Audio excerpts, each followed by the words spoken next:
Welcome, everyone. The hour being 6 p.m. on Wednesday, November 2nd, 2022. The Tooele City Council is meeting in a work meeting being held at Tooele City Hall in the council chambers located at 90 North Main Street. This is also being streamed on the Tooele City YouTube channel. We're going to open with a roll call. Councilwoman Manzione. Councilman Graff.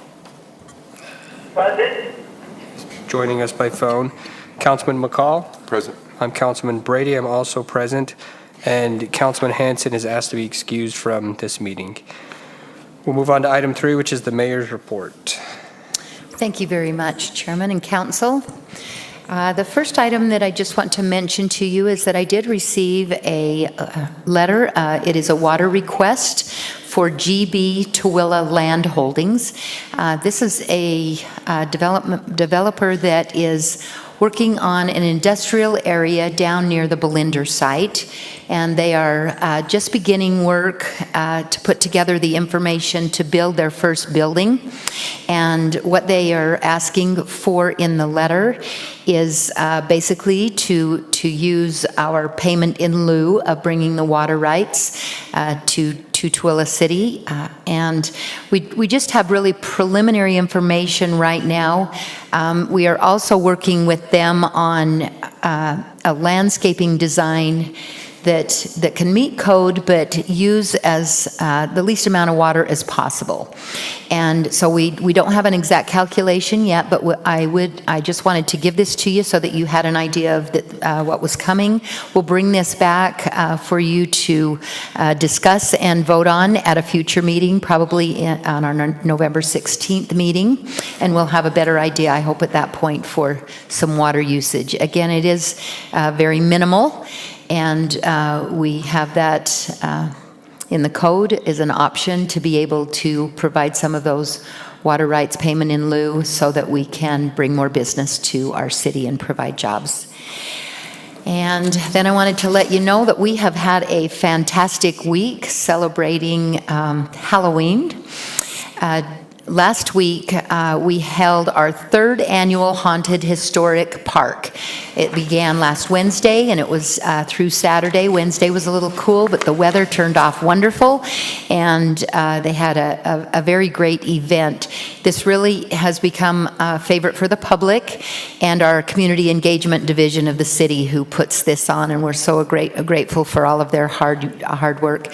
This year, they had 25 Halloween displays set up throughout the park, and all of those displays were sponsored by our local businesses and organizations. And we couldn't do this without them, so we're very grateful for their participation. And, you know, our Tooele Valley Museum, better known as our train museum, we have a new trackless train, and they offered free haunted train rides for the children each day up there at the park, so that was really fun. They had lots of games and crafts and candy. And on Friday and Saturday, they had Gary Graham's Snack Shack food truck. Kind of a mouthful there. But they were on site, and they offered some really yummy Halloween treats and at a very low cost. So we appreciate their participation. And we do know that we had nearly 3,000 people attend that event in the four days. That's a lot of people to put through that area. So we're just very grateful for everyone's hard work. And then Monday night was Halloween, and we held our 16th annual downtown trick-or-treat. 16 years. It was like, really? We've been doing it that long. But again, we had beautiful weather, which really brought people out because it was so nice. We usually estimate about 3,500 people, but we know that it was more than that this year. Of course, we weren't out counting every single one, but the street was flooded with people. The sidewalks were just full of people, and there was really a steady stream of people going through from 4 to 7, 3 solid hours, and it didn't stop. This year, we did have a new addition. We had the Kingsman Car Club. They joined us up at the Veterans Memorial Park. They were in the parking lot, and they held their annual car show and trunk or treat. They normally go to another area of town, and this year they chose to come with us, and that was really great for people to be able to look at those awesome cars. And so we really, we know that we had about 50 businesses, not only downtown businesses, but businesses from outside the area and some organizations that came up to either Veterans Park or just filled in the gaps along Main Street. So there was not big lengths of not having someone there. So it was just really great. And again, we couldn't have done this without them, and we truly, sincerely appreciate all of them. And then I was here at City Hall with Dave and Marisa and the Miss Twila City Royalty. And,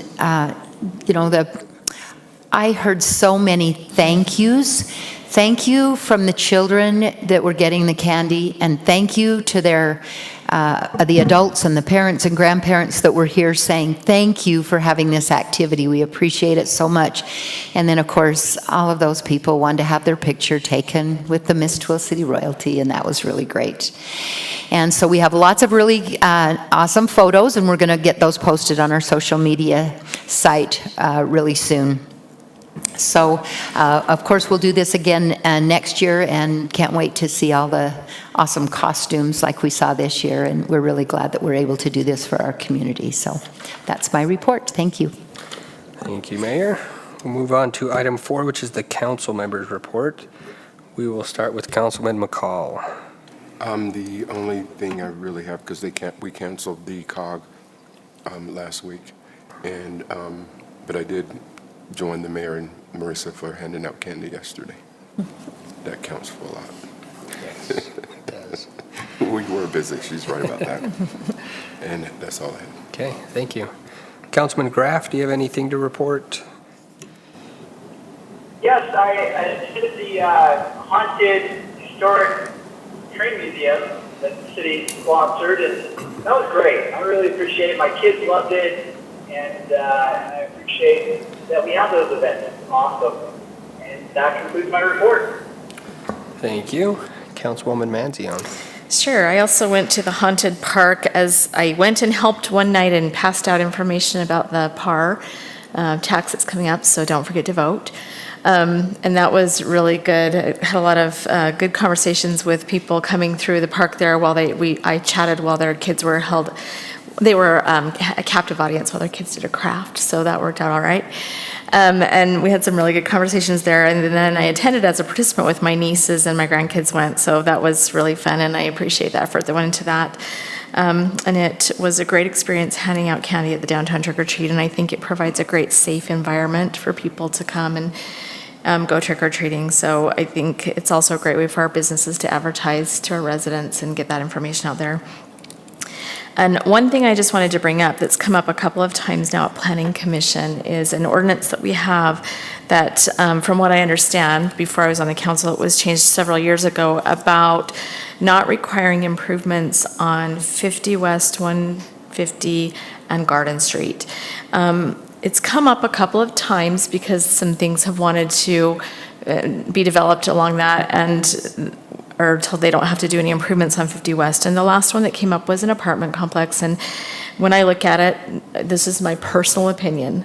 If an apartment building is built there, they're not going to use Main Street to come out of the apartment building. It's just, you can't get on Main Street.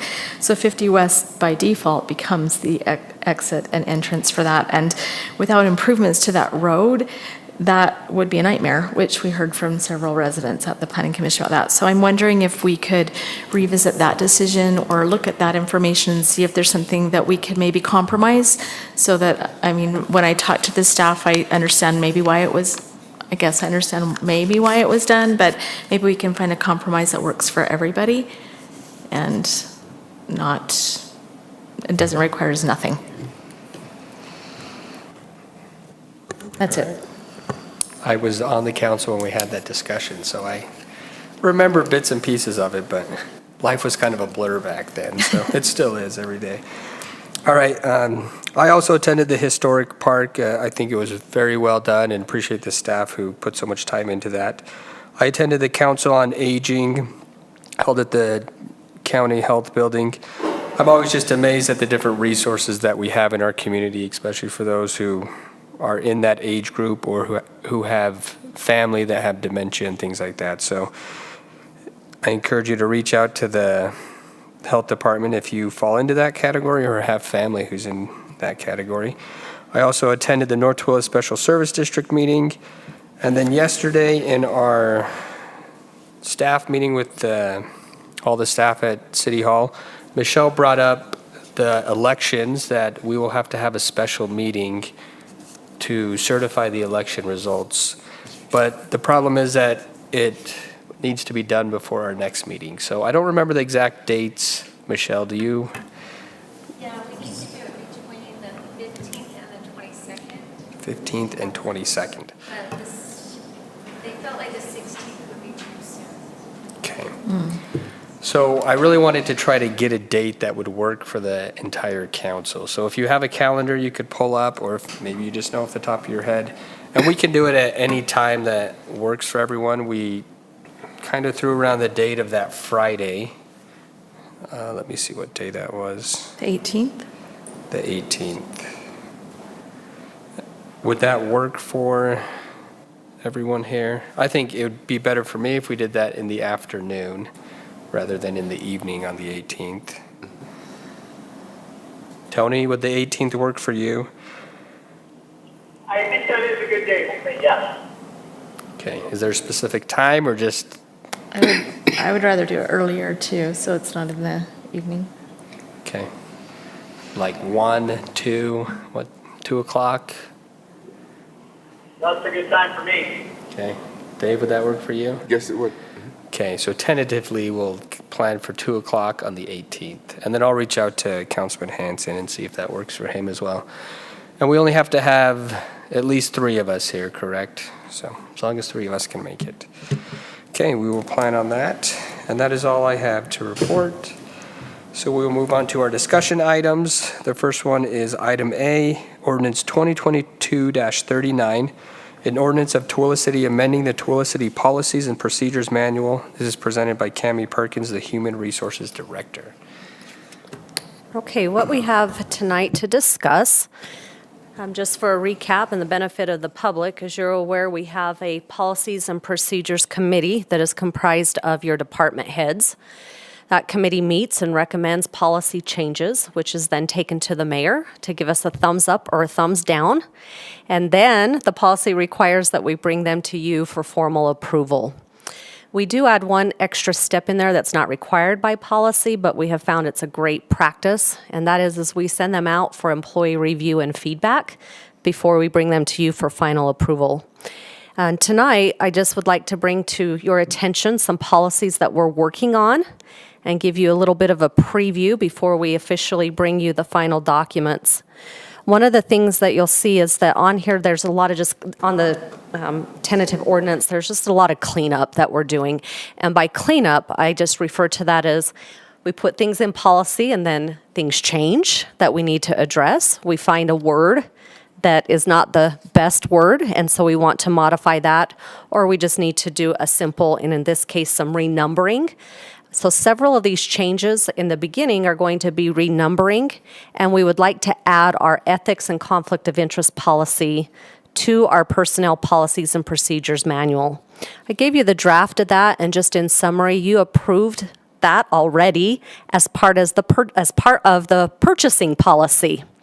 But we recognize that the purchasing policy is read closely by those of us who are involved with money and making purchases. But generally, it doesn't get down to the employees. And so the handbook or the policy manual, we wanted to write it in a way that the employees would understand and put in just the language that would apply to them. And that deals with things like conflicts of interest and the disclosure. And we wanted to get that added. So that's going to be hopefully moved as number 1, and then we'll shuffle a few things down. You'll see that a few of these we're proposing are just renumbering or minor changes. But if you get to the compensation policy and the holiday policy, those are 2 that will have what we consider to be a substantial change and possibly a fiscal impact. So we wanted to talk to you ahead of time to let you know what this means and why it's being proposed. The most significant change under those 2 policies has some history that started with budget preparation, but it started even before that with this issue that we continually have and that is worldwide based or countrywide, and that's called police staffing. So Chief Day presented to the mayor an idea that he would like to have considered during the budget discussion. And by the time we talked through that and we identified, okay, what would we need to do to make this happen? It does have a compensation impact. And as I've shared with you before, you give us the budget, but you also establish policies that we're able to work within to have those internal controls on our policies and procedures. So this one is a policy decision that you will get to either support or tell us stick it out. When we run into problems is it deals with officers on patrol only, so not detectives, but on patrol. And you know we try to keep a minimum staffing of, is it 4 or 5, Chief? Per shift. 4 per shift, which is not a lot in terms of how this community's grown. Well, when the officers work the holiday, and their holiday is defined as the actual day of the holiday, not if it falls on a Sunday it moves or Saturday moves, it's the actual day of the holiday. When they work the holiday, they get their holiday pay and the premium pay for working the holiday. So we normally have 2 shifts that applies to. The shift that starts in the morning and the shift that starts at 5 p.m. But there's also 2 shifts that is their normally scheduled day off. And this policy applies, the next one I'm going to tell you about, to all our whole workforce. And that is if a holiday, a city recognized holiday, falls on your normally scheduled day off, the employee substitutes another day that they would otherwise work in the pay period before, during, or after. So there's a 6-week period that they work with their supervisor and say, I'm going to take my holiday on XYZ day, and they work that out. So it's basically a substitution of their holiday.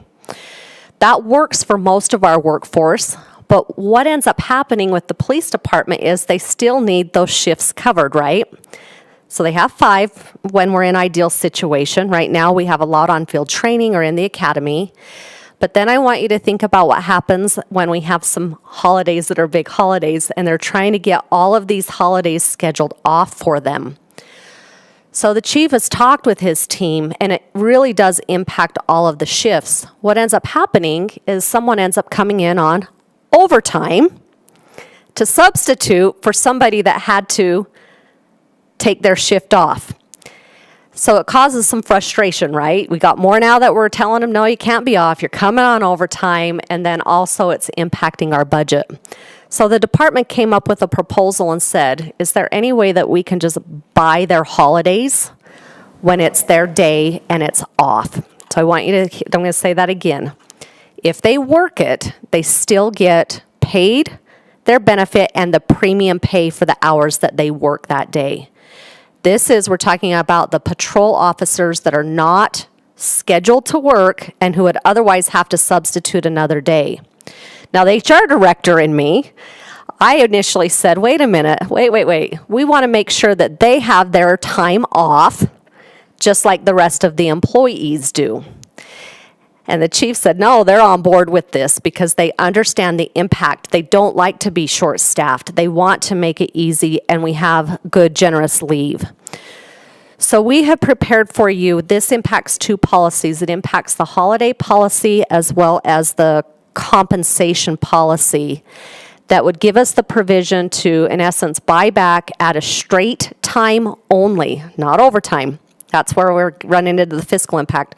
Straight time only, and the hours, basically, they do not count calculation of overtime for them. They're not paid at overtime. It would buy back those hours.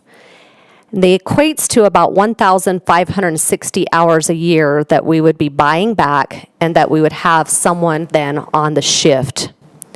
When I ran the estimate, I'm estimating that if, using our current average of pay, we're looking about $46,000 to make that happen. You foreknow how much it costs to add 1 officer, right? So I think sometimes the public gets a little surprised that that's a lot of money, but in comparison to increasing staffing, it's very de minimis in what it would cost us to add an officer. We also anticipate, however, that will result in a reduction on our overtime line item. So there will be some wage shuffling there that we hope can handle that. Right now, I budget for you 2.5% of our total sworn officers' wages is what we budget for holiday pay costs. And that was adjusted also, that also absorbed the addition of Juneteenth that we approved last year. For overtime, we budget 3% plus the extra 2,000 you guys as a council decide that you want to sponsor the homecoming parade overtime police patrol so that we're not billing them for that.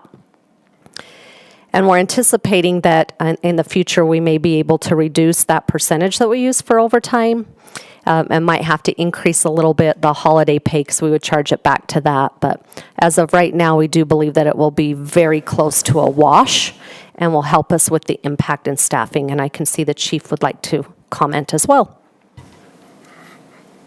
Thank you, Cammie. It's not just the holiday. They have the holiday off, and now we got to get it off for them. This is 10 patrolmen, 2 sergeants, 8 patrolmen. We have 40 hours of training we have to complete each year to keep our certification. 16 of these hours are specific training mandated by Utah Code. They're at specific times. Sometimes if it runs in November, we have a real problem because we've got Veterans Day, we've got the Thanksgiving Admin Day, we've got Thanksgiving to get this time off for them in addition to training time off and regular sick days off, or somebody's taking vacation, heaven forbid. That's the problem that's making it even worse for us. So Chief, Cammie had said that your staff's on board with this. Like, is there maybe a unanimous, everyone agrees it's good, or are there a few that don't like it, or? Of the 20 patrolmen, I know I've only heard positive towards this. I've heard one that says, well, can I elect if I want in this or not? That was the one negative I heard, and obviously not. We need to do it for all or none. Well, I get the staffing side of it. I mean, it sounds appropriate to me, and like it would be beneficial for your staffing, and decreasing overtime is always important as well. Yeah, you get a few sick days or any vacation, and we're paying overtime to cover a shift anyway, most of the time. Okay.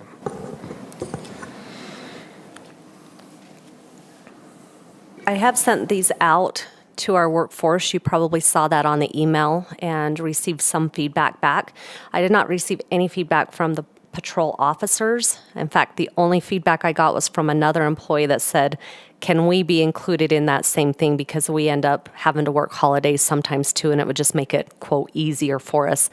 But then when I explained to them that this is limited to just sworn law enforcement officers on patrol and the scope, I didn't get any other response, so I hope that satisfied them. The other change that we're looking at that we will be bringing back to that's fairly significant, but more just in terms of edits, is we have been doing some work on our outside employment policy. And that policy has not been revised in my entire duration that I've worked for Tooele City, which is 20-something years.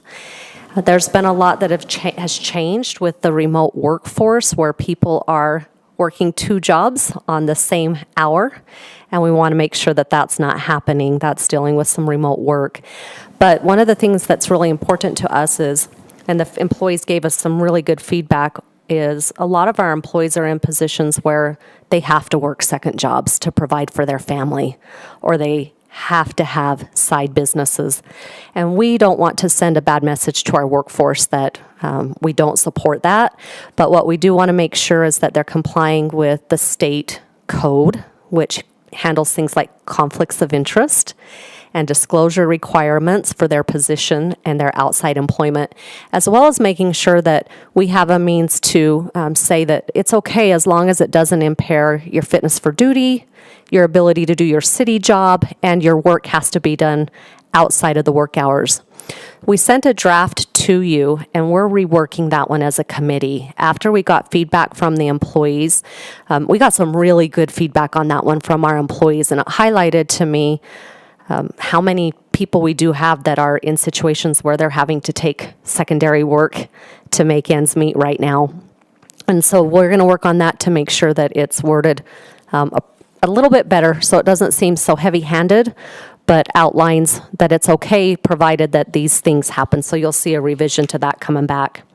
And then the final one is we've just made an amendment to the driving and city vehicle policy with the addition of our fire department.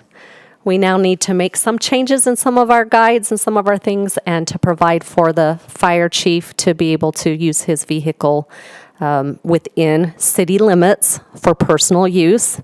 That's a big distinction that some people don't have, is there's a difference between commute use and then personal use. And what we're talking about with them is the requirement to have their vehicle for presence and to respond to emergencies.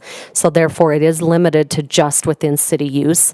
And we also will be proposing to you that we add the fire marshal / emergency management specialist. That one kind of makes sense, that that person we would want to be able to immediately respond to a scene, but we'll be bringing that back to you for consideration and approval. And that is all that I had for tonight on the work meeting. Thank you. Thank you. We will move on to item B, which is a discussion on Pratt Aquatic Center fees presented by Darwin Cook, the Parks and Recreation Director.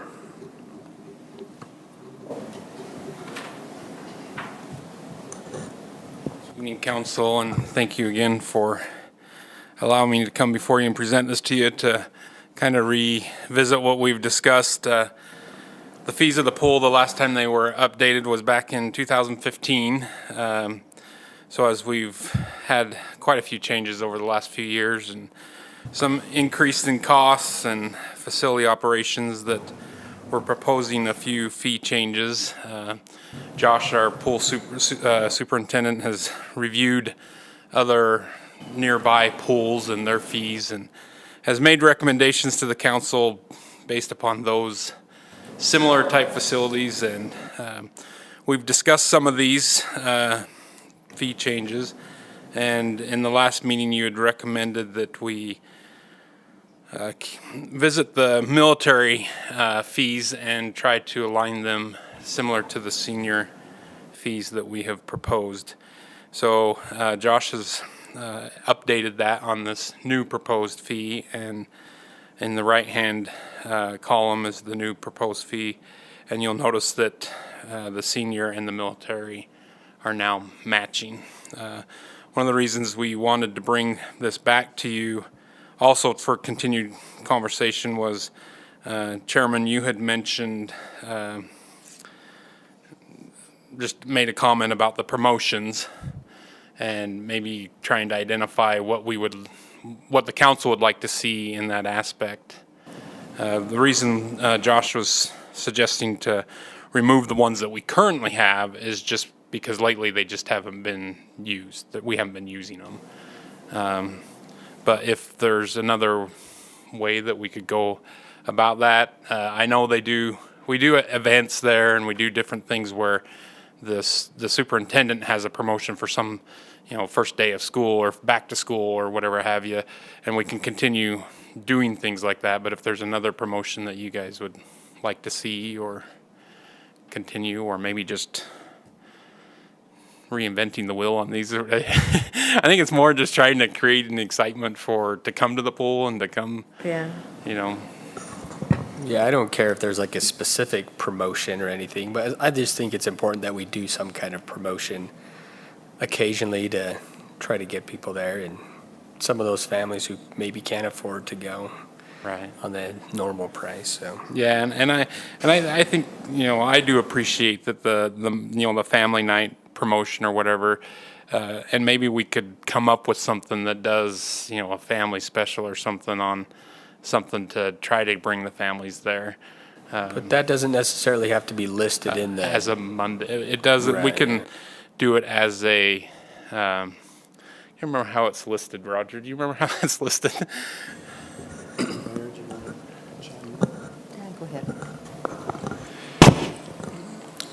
ahead. So the fee schedule does not need to contain one-time ad hoc promotional event type fees, just our standard routine fees. So I really think with the administration, the mayor, the department head can work together to in the administering the pool's operations to identify appropriate promotions and prices and do it that way. Perfect, yeah. Okay. And then one last item that we kind of wanted to kind of revisit was just the resident and non-resident of if how the council felt about that, or if there was a way that we could incorporate that in that. Josh felt that the passes that we use the sportsman program to, as our point of sale program. All long-term passes require a sportsman account, which does have their address, so that would instantaneously notify us whether they're a resident or non. The day pass where you're just coming to enter, the entry fee, other than the honest factor of resident or non, they could always just say non, but thoughts on that with the council? Because our year pass and our punch passes, we could easily have a resident and non-resident fee for those. But the daily entrance fee would be, it would be honestly the honor system. Just because we don't require them to show ID. They pay the $3, they're allowed into the pool. I don't know if I have a strong opinion, but when you do go to a pool in Salt Lake, they do ask you, are you a resident or non, and they do have a separate fee, and it is an honor system there because I've been before. And I was thinking of my same experiences. I've been to several places where when you take your family there, we were down at Cedar City and the same thing. They asked us, are you resident or non? And we just, non. And they, I think it was only a 50-cent difference, but. Council? I don't know if I really have a strong opinion either. I'm leaning more towards, I think on paper it's a great idea to have it, but enforcing it so I think I'm fine with the way it is, especially if we're raising fees a little bit, but that's just my opinion. I don't know if anyone else has a strong opinion one way or the other. Councilman Graff, do you have input? In regards to resident and non-resident fees, Or any of it? I think that's a good idea. The only problem is I worry about trying to police that if that creates issues. I'm trying to prove that, but I think it is a good idea. I think a resident should get a benefit for being a resident because they pay local taxes. So you said you think it would be fairly easy to do the annual membership? For any of for the long-term passes, yes. For the memberships, all the aerobics, all that stuff would be real easy, actually.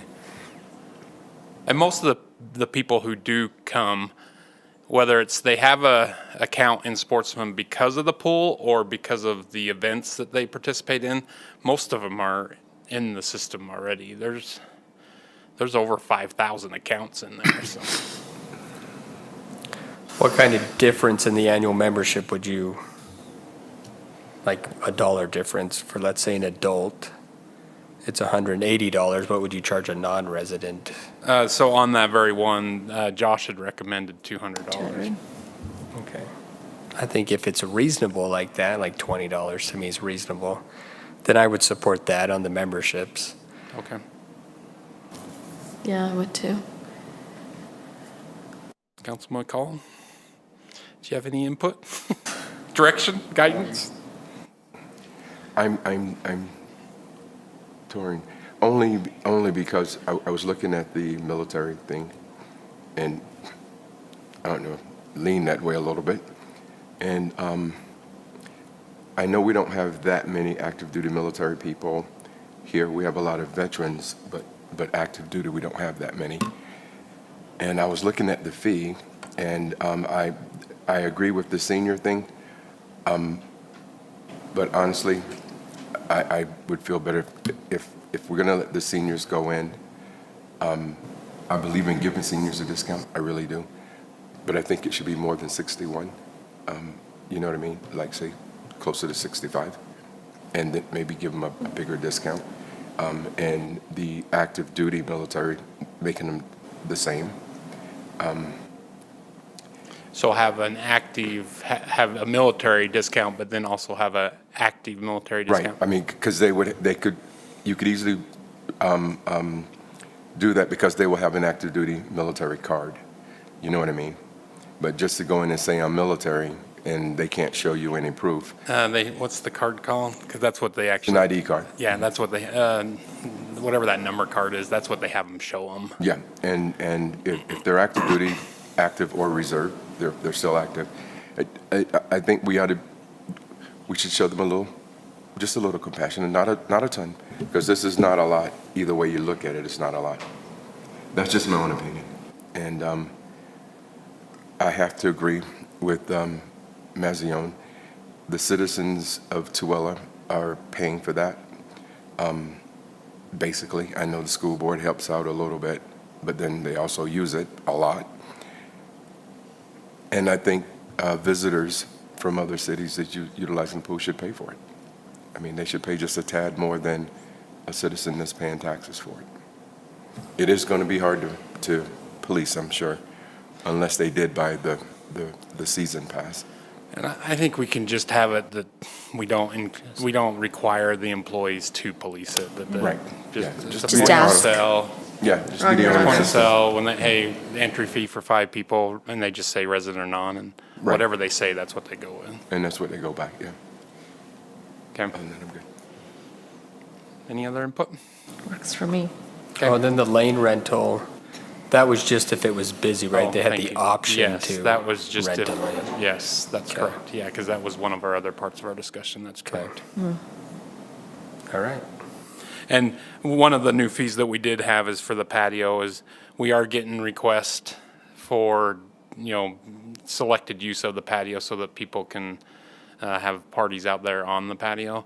And the pool does own a barbecue grill that they are allowed to use for that. So we just wanted to have a fee on there so that we can start charging for that. All right. Okay. Any other questions? We'll bring this back for the business meeting in 2 weeks. Or no, not 2 weeks, 3 weeks. Okay,